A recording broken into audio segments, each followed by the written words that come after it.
2. The proletarian Akiran. This is the change that takes place in history with the rise of capitalism and its shadow, the revolutionary proletariat. For the first time, there is a class below, the class on whose labor society is founded, that inherently does suggest a social program for its own reorganization of society. Once set in motion, in struggle, this class has an historical option. It is not limited to lending its services to one ruling class, or section of a ruling class, or another. It can go into business for itself.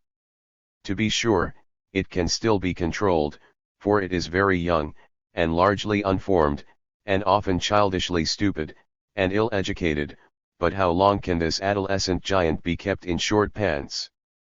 Because of this new type of danger, the class instinct of the bourgeoisie early made it reluctant to call the working masses into civil conflict even as an ally in its own drive to gain power from the older feudal order, and, since then, made it interested mainly in ways and means of fragmenting and channeling the dangerous mass forces below. But the case of individual ideologists and political adventurers is another matter, so also political tendencies which look in the direction of an anti-capitalist elite.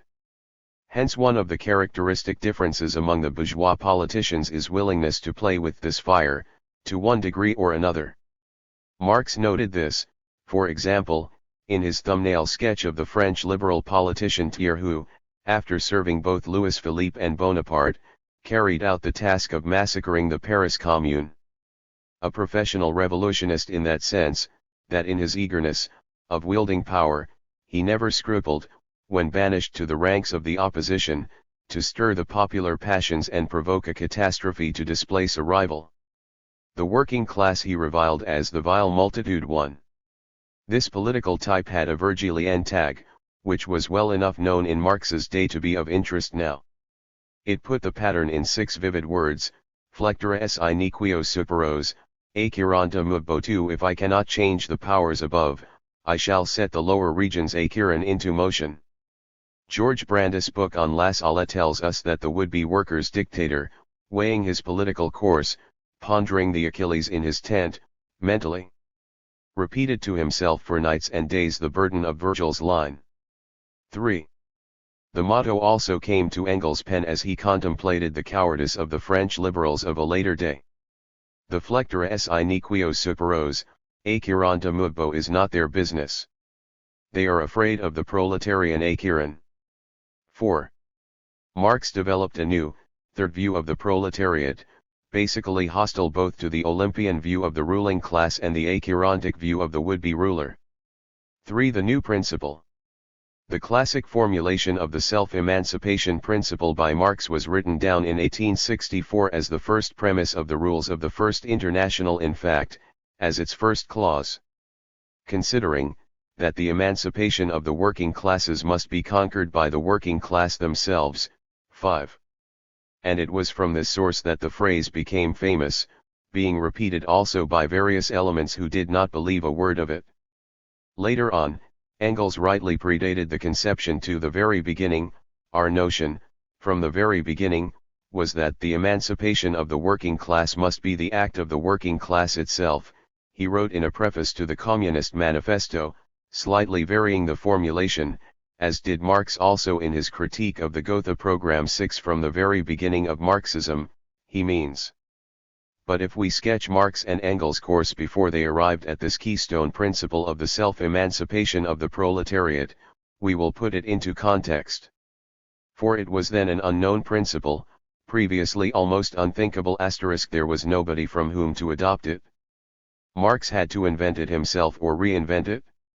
The probability is that it was Marx who straightened Engels out on the subject, in the course of their collaboration in 1845 on the German ideology. For Engels, from elitism to Marxism. A good biography of Engels would recount the layers of ideas through which he had to fight his way before he could even get within reaching distance of Marx's approach. There was more standing in his way than in Marx's case. We will only mention now that, first, Engels had to revolt against the authoritarian pietist Christianity of his family and home, then came his early intellectual development through the Romanticism of young Germany, followed by infatuation with the radical liberal Ludwig Born. Involvement in the young Hegelian, left Hegelian, circle in Berlin, plus an early dash of Shelley, led to his conversion to a so-called communism by Moses Hess, who was then in his period of Schwärmerei over Proudhon's newfangled anarchism, which he understood to be similar to his own sentimental petty bourgeois socialism. In England in 1843, Engels was at first mainly in contact with the Owenites, for whose new moral world he began his English writing, although he also made the acquaintance of émigré German communist workers like Karl Schapper. Then he went through a spell of enthusiasm over Wilhelm Weitling's allegedly working-class communism, finally making contact with the Chartist movement. The radical scene was what this sounds like, only more so, a hodgepodge of ideas, a mingle-mangle of movements. And, before Engels got to Chartism, every one of them was basically elitist to the core. We will bring salvation to the toilers, and consent to lead them where sheep may safely graze. Let us pick up Engels toward the end of 1843, he is writing articles for the Owenite New Moral World, as a convert to philosophical communism by Hess, and as an admirer of Proudhon's anarchism. In a key article, he praises Proudhon's What is Property? 1840, as the most important communist work published, for he is ignorant of the fact that Proudhon denounces communism, since this enthusiasm came from Hess, who had adopted that label. The article emphasizes Proudhon's view that every kind of government is alike objectionable, no matter whether it be democracy, aristocracy, or monarchy, that all govern by force, and that, in the best of all possible cases, the force of the majority oppresses the weaknesses of the minority. He comes, at last, to the conclusion. Nous voulons l'anarchie, what we want is anarchy, the rule of nobody, the responsibility of everyone to nobody but himself. 8. There is more of this Proudhonism in Engels' article, radical in sound and reactionary in content. The following is pure Proudhonism.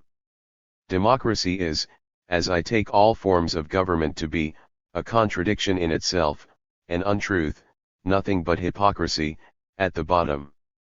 Political liberty is sham liberty, the worst possible slavery, the appearance of liberty, and therefore the reality of servitude. Political equality is the same, therefore democracy, as well as every form of government, must ultimately break to pieces.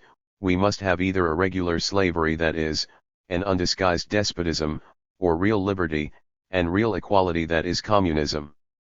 9. This reflects Proudhon's virulent hatred of democracy, using truths about sham democracy to damn democracy itself, not to demand that the sham be exchanged for real democracy. 5. Philosophical elitism. To this Proudhonism is attached Hess's philosophical communism, which Engels, as a disciple of Hess in this article, considers the special glory of the German mind. Unlike the economic-minded English and the political French, the Germans became communists philosophically, by reasoning upon first principles, he boasts. 10. For the Germans are a philosophical nation and will adopt communism as soon as it is founded upon sound philosophical principles. This will surely be done, and so, no doubt, there is a greater chance in Germany for the establishment of a communist party among the educated classes of society, than anywhere else. The Germans are a very disinterested nation. If in Germany principle comes into collision with interest, the principle will almost always silence the claims of interest. The same love of abstract principles, the same disregard of reality and self-interest, which have brought the Germans to a state of political nonentity, these very same qualities guarantee the success of a philosophical communism in that country. It will appear very singular to Englishmen, that a party which aims at the destruction of private property, is chiefly made up by those who have property, and yet as is the case in Germany. We can recruit our ranks from those classes only which have enjoyed a pretty good education, that is, from the universities and from the commercial class, and in neither we have not hitherto met with any considerable difficulty. 11. This hash, which is pure Hess, give a good idea of what some of the better elements of the day were thinking and saying. Engels' next contribution to the Owenite paper is especially taken from Weitling, who had also been praised in the previous article as the leader of the working class wing of German communism. Engels now stresses the chief point in which Weitling is superior to Cabet, namely, the abolition of all government by force and by majority, and the establishment in its stead of a mere administration.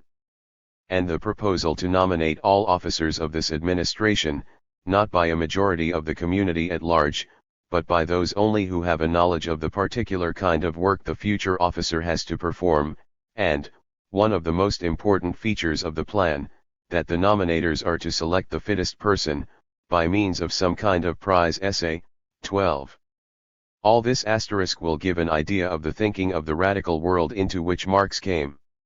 Engels' subsequent articles for the Owenites, at the end of 1844 and beginning of 1845, became gradually more ambivalent about the relation between communism and the classes. 13. The turning point comes in late 1845 when Engels is well underway in collaboration with Marx on the German ideology, and indeed in the very first article which Engels contributes, not to the Owenite organ, but to the left Chartist paper The Northern Star. Engels spells out the complete turn he has made by cautioning the Chartists not to expect any revolutionary change from the middle classes. It is from the very heart of our working people that revolutionary action in Germany will commence. It is true, there are among our middle classes a considerable number of Republicans and even Communists, and young men too, who, if a general outbreak occurred now, would be very useful in the movement, but these men are bourgeois, profit-mongers, manufacturers by profession, and who will guarantee us that they will not be demoralized by their trade, by their social position, which forces them to live upon the toil of other people, to grow fat by being the leeches, the exploiters of the working classes. Those who remain proletarian in mind will be infinitely small in numbers. He goes on, fortunately, we do not count on the middle classes at all. 14. Engels is now a Marxist. 6. Marx, the case of the savior ruler. Marx's course appears to have been less complicated. Still there are significant stages to be marked. One of the first nodal points showed him what pursuit of an academic career would mean. As it happens, it has to do with the historic opposite of the principle of self-emancipation, viz. the illusion of the savior ruler. A common form of this illusion has always been hope for salvation from the ascent to the throne of a new, liberal monarch. Marx went through this at an early age along with the left Hegelian circle. In mid-1840 the old King of Prussia was succeeded by his son, Friedrich Wilhelm IV, who as Crown Prince had excited great hope in liberal circles that he would grant constitutional reforms, for he had made certain noises about liberty and national unity. 15. It seems to be a common habit of royal heirs, the same pattern had been true a century before, when Frederick the Great had uttered similar nice phrases, shortly or immediately after his accession to the throne. So remarks Mering in the Lessing legend, which observes that this is the noted liberalism of Crown Princes. 16. One of the leading lights of the young Hegelians, Bruno Bauer, seized the opportunity to pay fulsome homage to the highest idea of our state life, the spirit of the Hohenzollerns. 17. These hopes for democratization from above collapsed quickly. Bauer's prostrations before the crown earned only a kick in the face. The new king appointed an orthodox reactionary to the university post that Bauer had his eye on. 18. Next, Bauer was even ousted from his post at the University of Bonn. 19. It was at this point that it was clear to Marx that, doctorate or no, an academic career was closed to him, unless he was ready to bootlick the establishment like academia in general. 7. Marx and Koppen. There is indirect evidence that, with the rest, Marx had been caught up in the liberal illusion about the new king. In April 1840, looking to the new reign, Marx's best friend, 20 kf. Koppen, also a prominent left Hegelian though 10 years older than Marx, had published a book on Frederick the Great and his opponents. 21. One biographer of Marx describes the book as follows. Koppen honored Frederick, in whose spirit we swore to live and die, as the enemy of Christian German reaction. His basic idea was that the state was embodied in its purest form in a monarchy ruled over by a monarch like Frederick, a philosopher, a free servant of the world spirit. Renewal could only come from the top. 22. Koppen was suggesting that the new monarch should bear the torch of the savior ruler like his great predecessor. Another biographer comments: the fact that a man like Koppen yearned for the spiritual resurrection of the worst despot in Prussian history in order to exterminate with fire and sword all those who deny us entrance into the land of promise is sufficient to give us some idea of the peculiar environment in which these Berlin young Hegelians lived. 23. This is unjust. There was nothing peculiar about this attitude. It had been dominant for a few thousand years, and essentially it still is. Frederick may have been the worst despot, but he was a modernizing despot, and this variety still has mass allegiance from well-intentioned people, especially those who would like to become modernizing bureaucrats or mouthpieces for the modernizing despot. Marx's liberal friends held to the old illusion that, if only power found its way into the hands of a good man, he would hand down salvation from his seat of rule and thus, incidentally, spare one all the inconveniences of having to conquer salvation for oneself in struggle against power. Koppen's book was dedicated to my friend Karl Heinrich Marx of Trier. There is every reason to believe that at this point Marx saw nothing peculiar about his friend's stance, and probably shared it. 24. In addition, the following year Marx returned the compliment with an admiring mention of Koppen's book in the planned foreword, dated March 1841, to his doctoral dissertation. 25. The new king's failure to conform to the dream brought about a revulsion of feeling in liberal circles. Engels later described the result. Indeed, the middle classes, who had partly expected that the new king would at once grant a constitution, proclaim the liberty of the press, trial by jury, etc., etc. In short, himself take the lead of that peaceful revolution which they wanted in order to obtain political supremacy. The middle classes had found out their error, and had turned ferociously against the king. 26. In the Rhineland, continues Engels, this revulsion or exasperation produced the Rheineszeitung in Cologne, and made its bourgeois sponsors temporarily willing to let young Hegelian radicals edit it. Marx becoming editor in October 1842. This is the place to mention that the young Engels also went through his stage of disillusionment in benevolent royalty, before and after Friedrich Wilhelm IV. Just before, though not yet very radical, Engels had written a friend about his disgust with Friedrich Wilhelm II's failure to carry out his promise of a constitution. The same king who in 1815, beset with fear, promised his subjects in a cabinet order that they would get a constitution if they pulled him out of that pickle, this same shabby, lousy, GD king now lets it be known, that nobody is going to get a constitution from him. There is no period richer in royal crimes than 1816 to 1830, nearly every prince that reigned then deserved the death penalty. Oh, I could tell you delightful tales about the love that princes bear their subjects. I expect anything good only from the prince whose head is buzzing from the bullets of his people, and whose palace windows are being smashed by a hail of stones of the revolution. 27.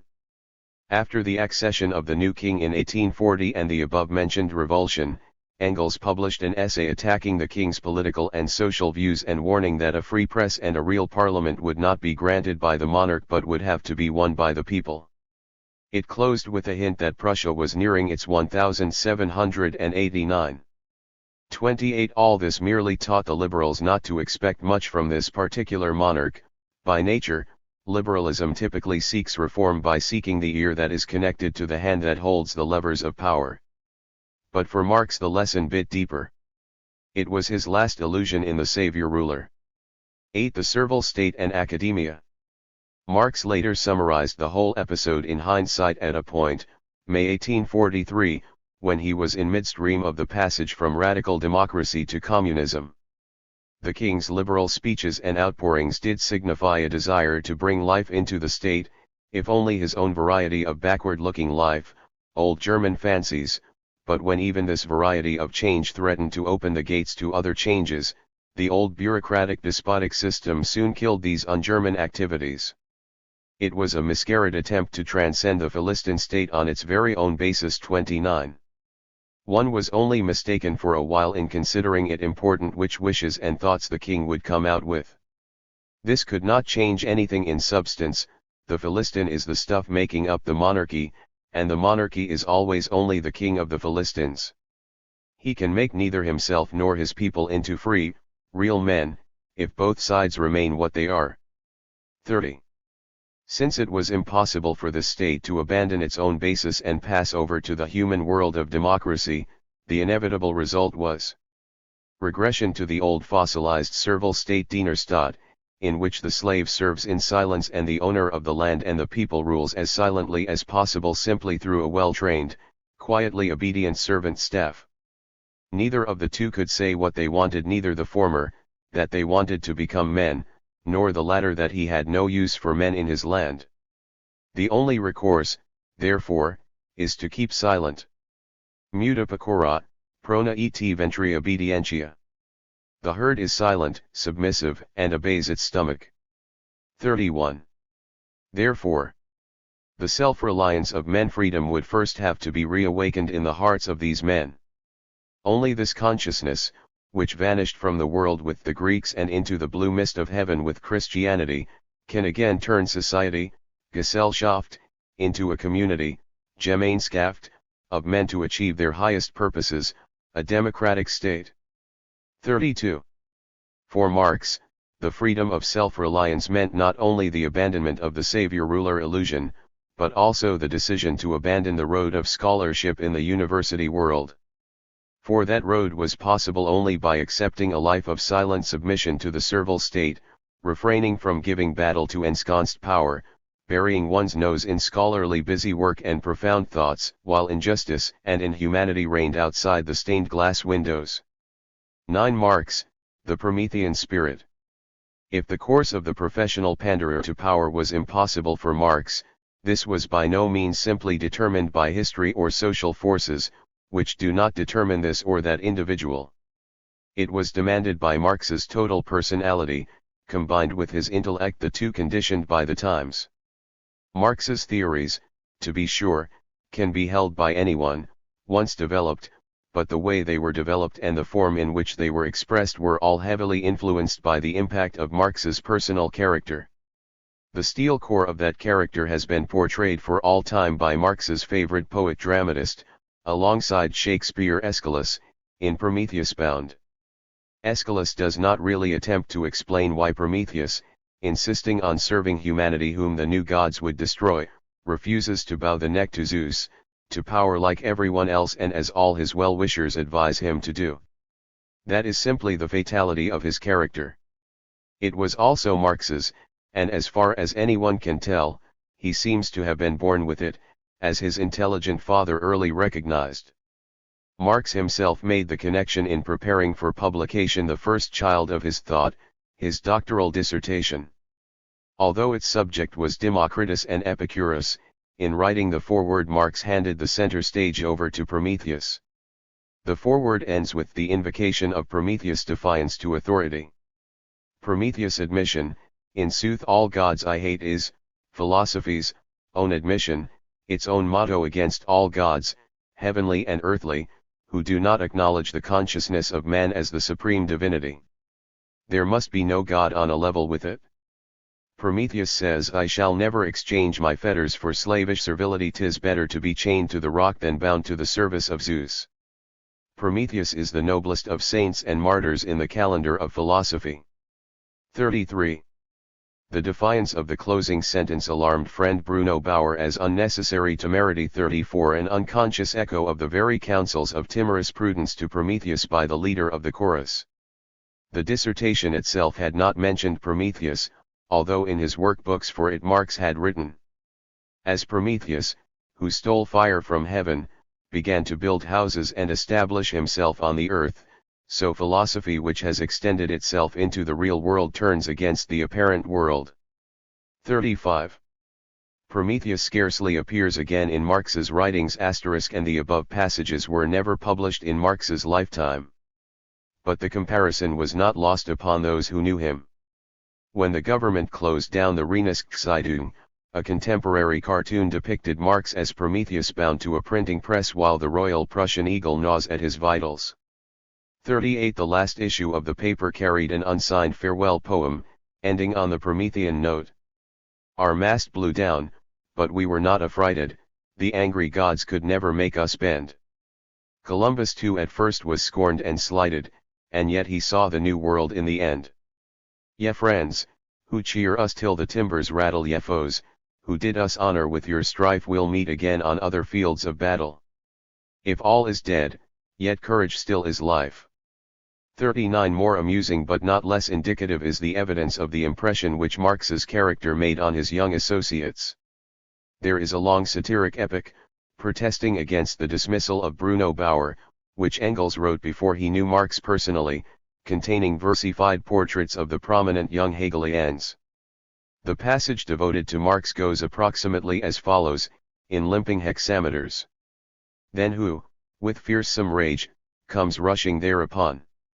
A swarthy chap from Trier, a real phenomenon.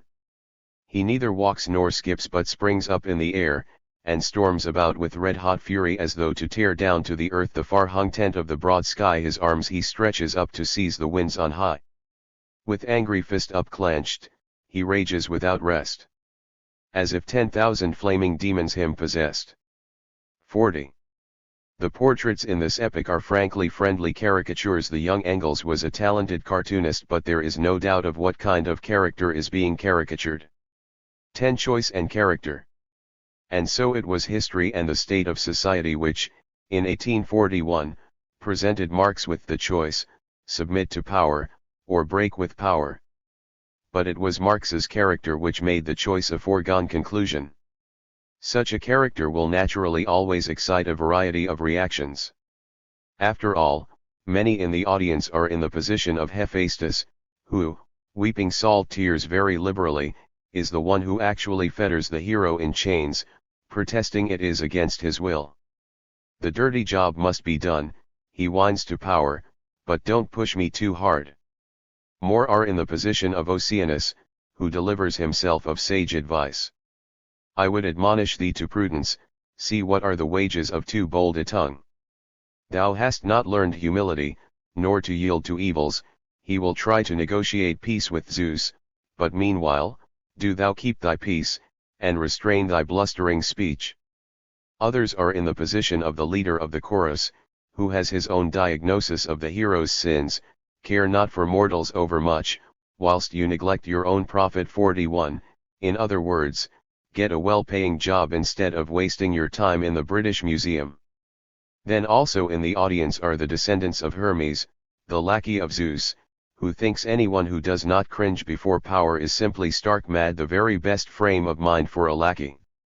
11. Marx, the education of the educator. But the Promethean rejection of injustice by power could be only half of Marx's road to the principle of self-emancipation, for as we have mentioned, there have been not a few who don the mask of Prometheus in order to replace Zeus as ruler. Aeschylus himself raised the question, long before Lord Acton, who could endure you in prosperity? It is Zeus' lackey Hermes who directs the sneer to Prometheus. Even after the collapse of the savior ruler by 1841, Marx must have gone through the next stage, like everyone else, hope in some kind of intellectual elite, who, their hearts bursting with sympathy for the suffering people, would sacrifice themselves in order to lead the flock into a new and better sheepfold. The amazing thing about Marx is that there is only a single, and very ambiguous, scrap of evidence of such a state of mind, even transiently, dating to the beginning of 1844. This occurs at the end of the article in which Marx first arrives at the idea that it is the emancipation of the proletariat that means the emancipation of all mankind.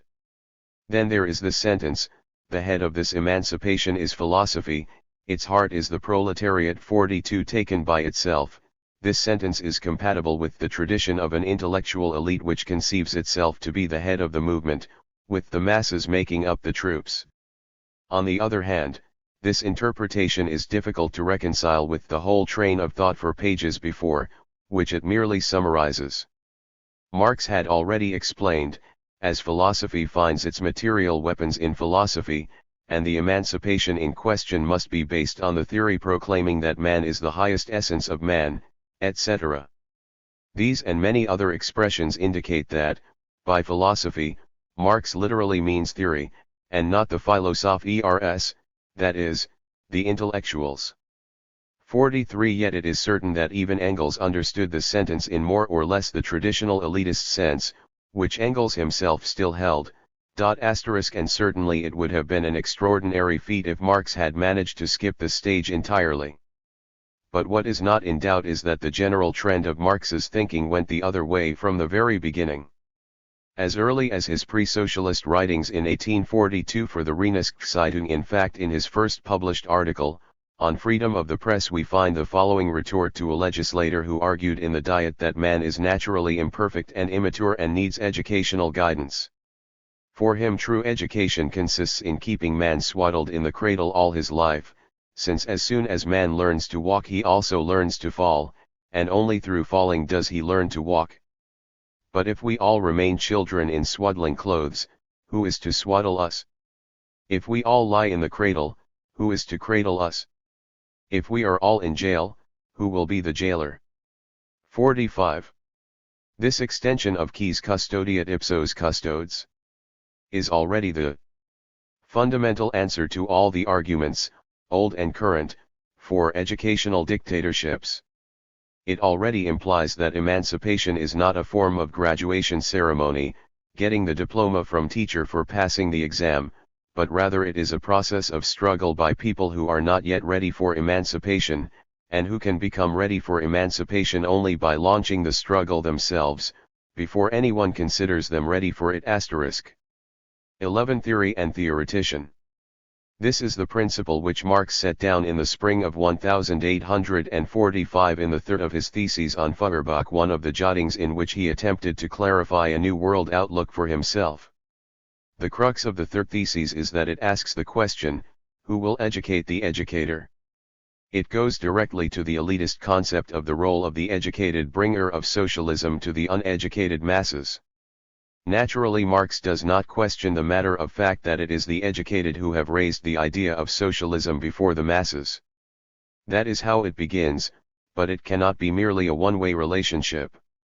When Engels published his edited version of the theses in 1888, he usefully concretized this meaning by introducing an example, Robert Owen, who was not in Marx's original note.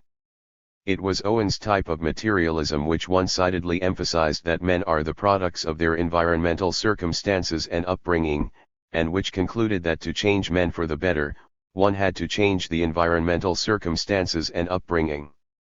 Marx's thesis cuts straight to the heart of the difficulty in this reasoning: who are the men who are going to operate this change?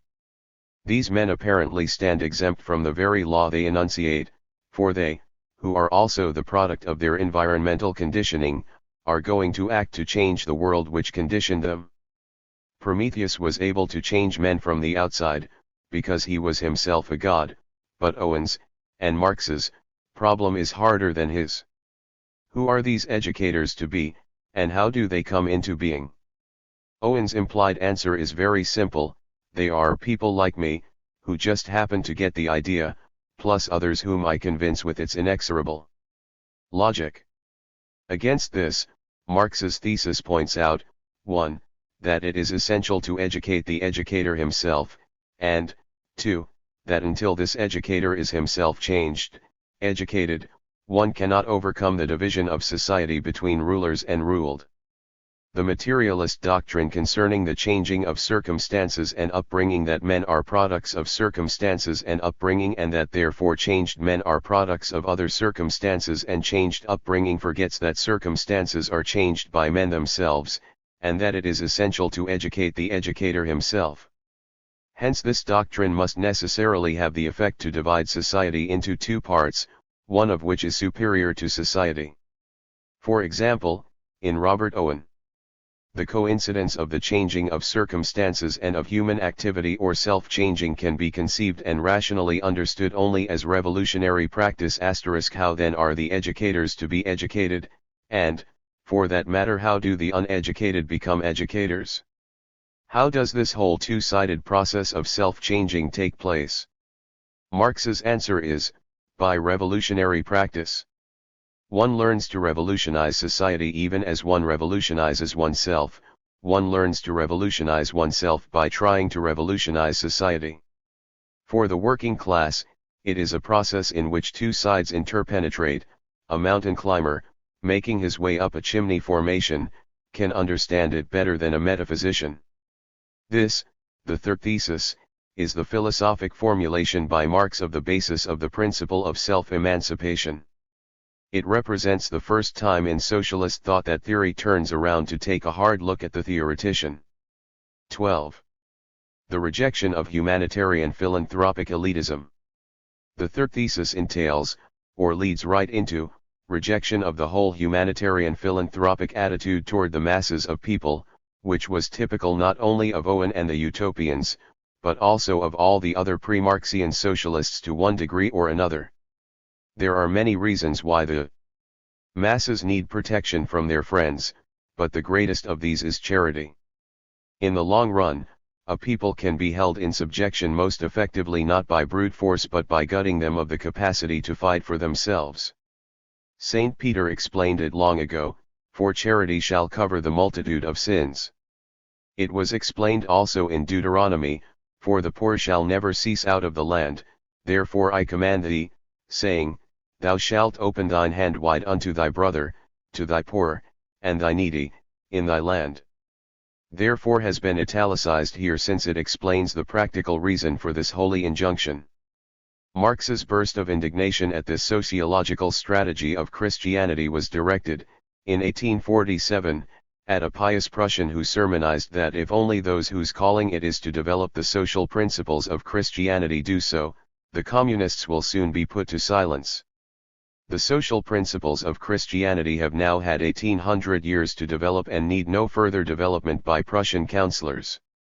The social principles of Christianity justified the slavery of antiquity, glorified the serfdom of the Middle Ages, and equally know, when necessary, how to defend the oppression of the proletariat, although they make a pitiful face over it. The social principles of Christianity preach the necessity of a ruling and an oppressed class, and all they have for the latter is the pious wish the former will be charitable.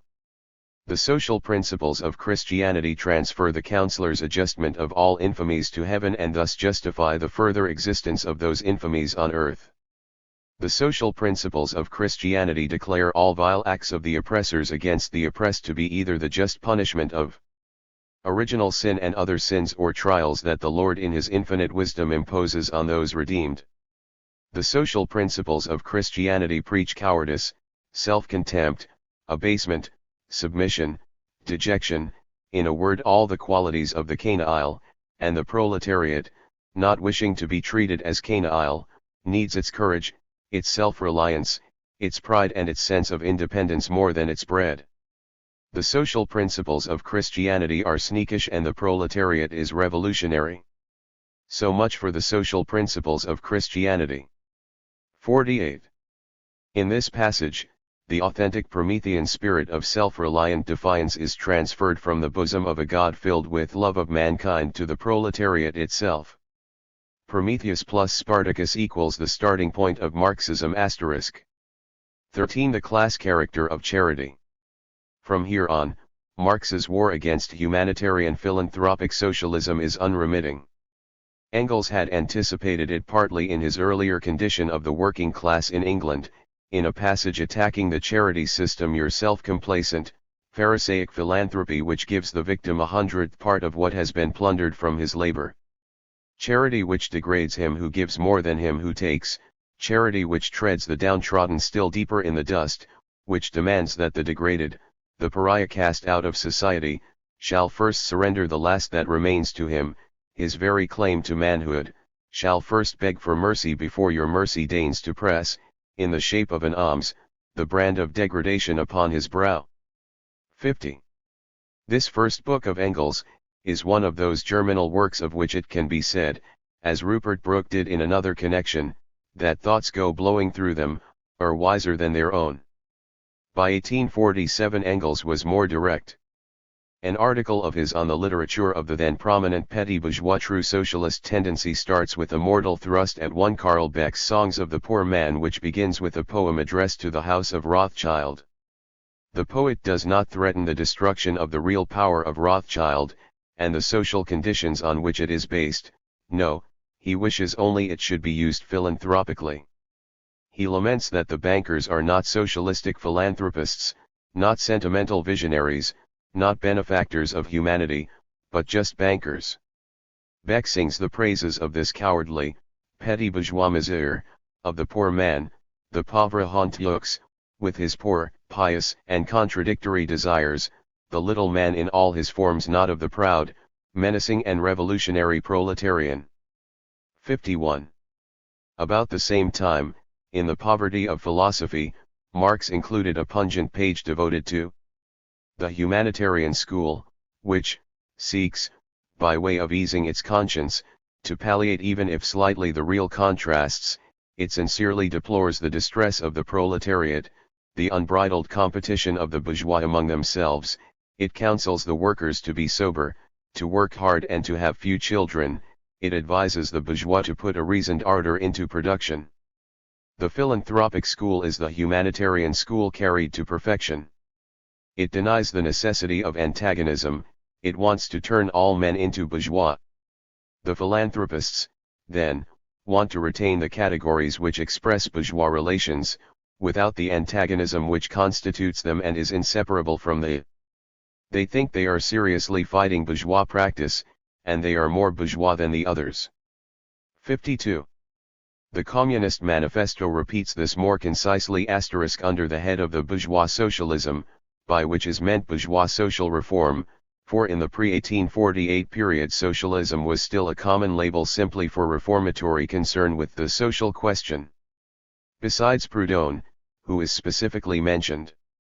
To this section belong economists, philanthropists, humanitarians, improvers of the condition of the working class, organizers of charity, members of the Society for the Prevention of Cruelty to Animals, temperance fanatics, hole and corner reformers of every imaginable kind. 54. And a little further, it is pointed out that utopian socialism, despite its positive critical content, tends to degenerate into this kind of socialism. 255. Only from the point of view of being the most suffering class does the proletariat exist for them. And the proletariat, as yet in its infancy, offers to them the spectacle of a class without any historical initiative or any independent political movement. 56. In contrast, the manifesto's message is that the proletarian movement is the self-conscious, independent movement of the immense majority, in the interests of the immense majority. 57. This is the very beginning to which Engels later referred. Although the self-emancipation principle had not yet received the aphoristic form under which it became famous. 14. To walk by himself.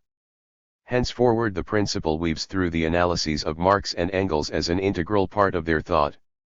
Here are some examples that come to hand. During the revolutionary period that followed the Communist Manifesto, Marx and Engels' articles in the Neue Rheinische continually appealed to action from below by the populace. In this connection Engels wrote at one point, "In Germany there are no longer any subjects, ever since the people became so free as to emancipate themselves on the barricades." 58. At the beginning of another article, praising the resistance of the Poles to Prussian conquest, he relates a touching anecdote about a practical philanthropist, picked up from a biography of the priest Joseph Benavida Blanc. The holy man was frequented by birds that hovered on and about him, and the people wondered mightily to see this new Saint Francis. No wonder, he had cut off the lower half of their beaks, so they could get food only from his own charitable hands. Engels comments on his parable. The birds, says the biographer, loved him as their benefactor. And the shackled, mangled, branded Poles refused to love their Prussian benefactors. 59. The experience of the revolution was one of the reasons why Marx was sensitized to the necessity of breaking the German people from the habit of obedience to authority from above. For the German working class the most necessary thing of all is that it should cease conducting its agitation by kind permission of the higher authorities. A race so schooled in bureaucracy must go through a complete course of self-help. 60. Around the same time he embodied the same idea in a letter which we have already quoted in the preceding chapter. Here in Germany, where the worker's life is regulated from childhood on by bureaucracy and he himself believes in the authorities, he must be taught before all else to walk by himself. 61. 15. The octroyal principle. Of course, this applied not only to the Germans. It was ever present to Marx's mind when he discussed the phenomenon of the state-sponsored revolution from above in connection with Bonapartism. In pre-Bismarck Prussia, there were the Stein-Hardenberg reforms from above, designed to rally support against Napoleon. In Russia there was the Tsar's emancipation of the serfs. Marx commented, in English. In both countries the social daring reform was fettered and limited in character because it was octroyed from the throne and not, instead of being, conquered by the people. 62. Octroyed is a rare word in English, but deserves to be more widely used. Its connotation more than merely grant or concede is precisely the handing down of changes from above, as against their conquest from below. In fact, octroyal socialism is a fine coinage for the opposite of the Marxist principle of self-emancipation. In his book on the 1848 Revolution in France, Marx recurs to a characteristic metaphor of the theater, as in theater of war in this case, not the contrast between above and below, but rather between the active participants on the stage of history and the passive onlookers of the pit or the wings.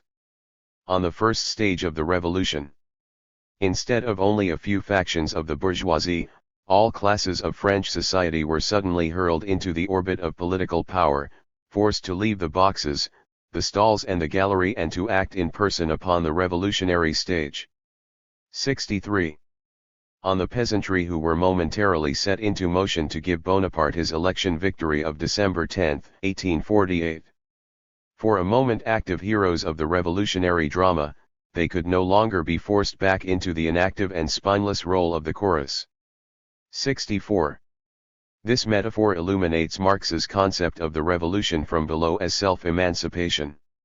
Less figuratively, in another passage, Marx mentions indicia of the proletariat's immaturity. As soon as it was risen up, a class in which the revolutionary interests of society are concentrated finds the content and the material for its revolutionary activity directly in its own situation, foes to be laid low, measures dictated by the needs of the struggle to be taken, the consequences of its own deeds drive it on. The French working class had not attained this level, it was still incapable of accomplishing its own revolution. 65. The proletariat was as yet incapable of carrying through a rising from below, under the self-impulsion of its own class drives. After Bonaparte had consolidated his power, Engels remarked that he hoped the old scoundrel was not assassinated. For in that case the Bonapartist clique would merely make a deal with the Orleanist monarchy and go right on. Before the workers' districts could think about it, Morny would have made his palace revolution, and although a revolution from below would be thereby postponed only briefly, yet its basis would be a different one. 66. 16. In the First International. If the principle of self-emancipation had to be spelled out more formally in 1864, it was because of the problem Marx faced in drawing up the program of the new international so as to gain the agreement of a wide variety of political views. What programmatic statement could delimit the organization as a class movement of the proletariat, yet avoid lining up with any of the various ideological tendencies within that class, or outside it?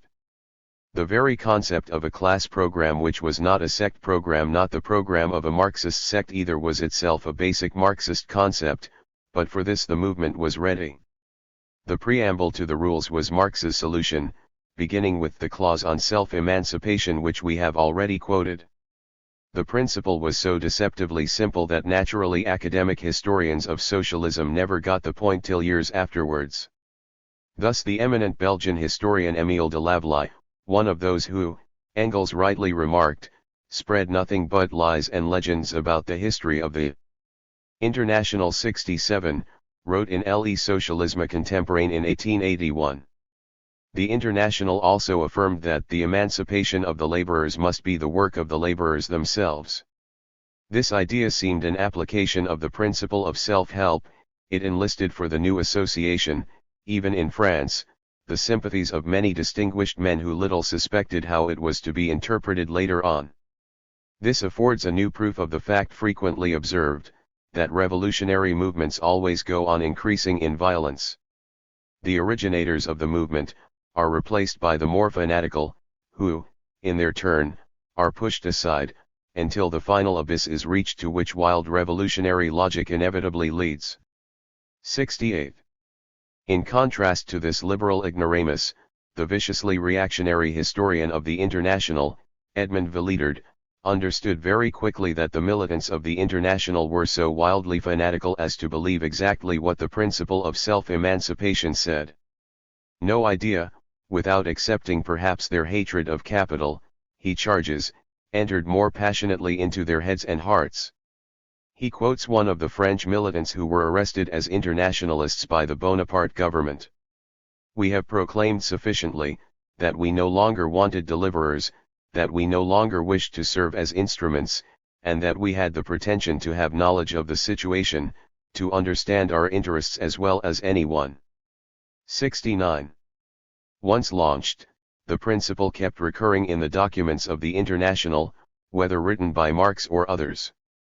In an official manifesto addressed to the National Labor Union of the U.S., Marx went back to the stage metaphor. "On you, then, devolves the glorious task to prove to the world that now at last the working classes are best riding the scene of history no longer as servile retainers, but as independent actors, conscious of their own responsibility." 70.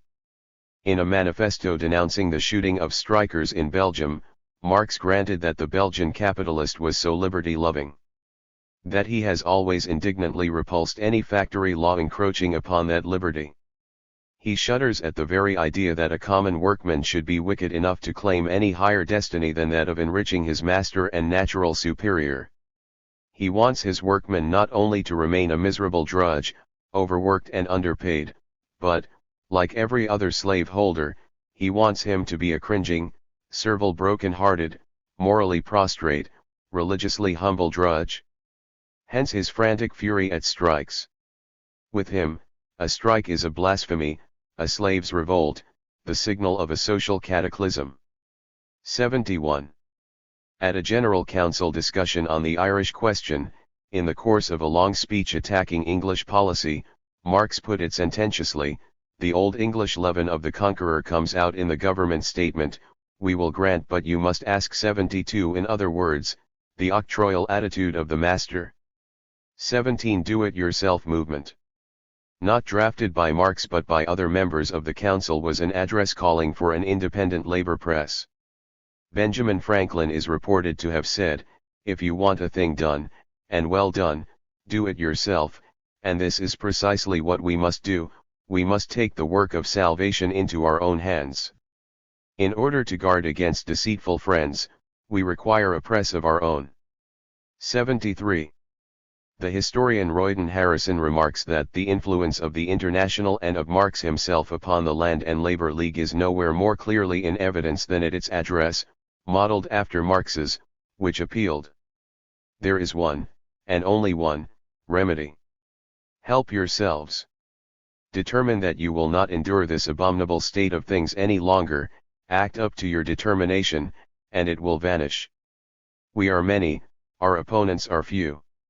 Then working men and women of all creeds and occupations claim your rights, to conquer your own emancipation. 74. That combines Marx with Shelley. Aside from manifestos, the General Council of the International was made unaccustomedly sensitive to the question of who acted in their name. A small but symbolic point was worked out in the General Council meeting after it had adopted its well-known address to Abraham Lincoln, which was to be presented to the U.S. Embassy. The minutes record. A long discussion then took place as to the mode of presenting the address and the propriety of having a MP with the deputation. This was strongly opposed by many members who said working men should rely on themselves and not seek for extraneous aid. 75.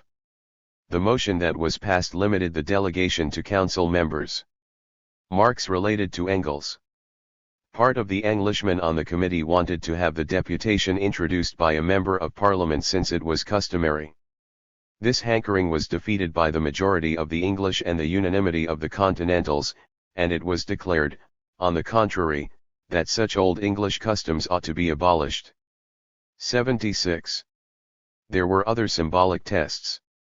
In 1865 the General Council announced it had refused the proposal of a rich English lord who had offered an annual subsidy to be the organization's protector.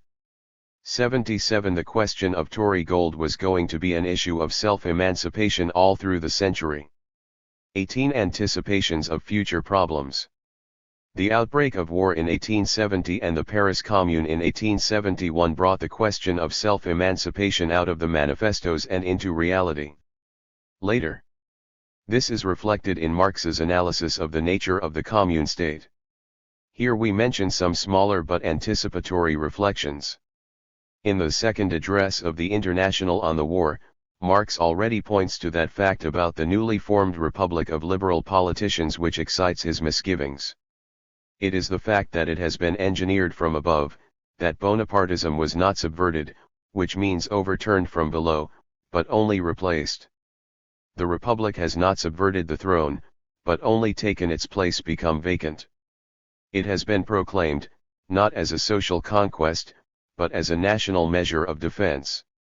78. The great thing for Marx about the Commune was that it was just the opposite, the working class of Paris took over. It is a strange fact. In spite of all the tall talk and all the immense literature, for the last 60 years, about emancipation of labor, no sooner do the working men anywhere take the subject into their own hands with a will, than uprises at once all the apologetic phraseology of the mouthpieces of present society. 79. In fact, that very republic of the bourgeoisie about which Marx expressed instant suspicion was the instrument for smashing the republic of workers who took things into their own hands. We hear more from Marx about this in his writings on the commune state. Here let us turn to some less familiar language, written by Marx in his first draft for the Civil War in France. It is a passage in which he asks, what is it that is new about this revolution? True, the workers have borne the brunt, but that has been true in all French revolutions. Then there is a second feature which is not new. That the revolution is made in the name and confessedly for the popular masses, that is, the producing masses, is a feature this revolution has in common with all its predecessors. The new feature is that the people, after the first rising, have not disarmed themselves and surrendered their power into the hands of the Republican mountebanks of the ruling classes, that, by the constitution of the Commune, they have taken the actual management of their revolution into their own hands and found at the time, in the case of success, the means to hold it in the hands of the people itself, displacing the state machinery, the governmental machinery of the ruling classes by a governmental machinery of their own. This is their ineffable crime. Workmen infringing upon the governmental privilege of the upper 10,000 and proclaiming their will to break the economical basis of that class despotism which for its own sake wielded the organized state force of society. This is it that has thrown the respectable classes in Europe as in the United States into the paroxysms of convulsions. 80. There follows the statement, which was effectively expanded in the final version, but the actual social character of their republic consists only in this, that workmen govern the Paris Commune. 81 Some patronizing friends of the working class, writes Marx ask sympathy for the Commune because it did not undertake any, utopian, socialist enterprises. He replies. These benevolent patronizers, profoundly ignorant of the real aspirations and the real movement of the working classes, forget one thing. All the socialist founders of sects belong to a period in which the working class themselves were neither sufficiently trained and organized by the march of capitalist society itself to enter as historical agents upon the world stage. 83. But, he goes on, it is no defect of the Commune that it refused to set up a Fourierist phalansteer or a little Icaria a la Cabet. What it did set up was the condition of its own emancipation, no longer clouded in utopian fables for The government of the working class can only save France and do the national business, by working for its own emancipation, the conditions of that emancipation being at the same time the conditions of the regeneration of France. 84. For Marx and Engels, there was a direct relationship between the revolutionary, literally subversive, nature of their socialism and the principle of emancipation from below, the principle that, as Engels wrote, there is no concern for gracious patronage from above. 85. By the same token, only a movement looking to class struggle from below could be a genuinely proletarian movement. For it was the proletariat that was below the lowest stratum of our present society, which cannot stir, cannot raise itself up, without the whole superincumbent strata of official society being sprung up into the air. 86. Marxism, as the theory and practice of the proletarian revolution, therefore also had to be the theory and practice of the self-emancipation of the proletariat. Its essential originality flows from this source. Socialist Register 1970.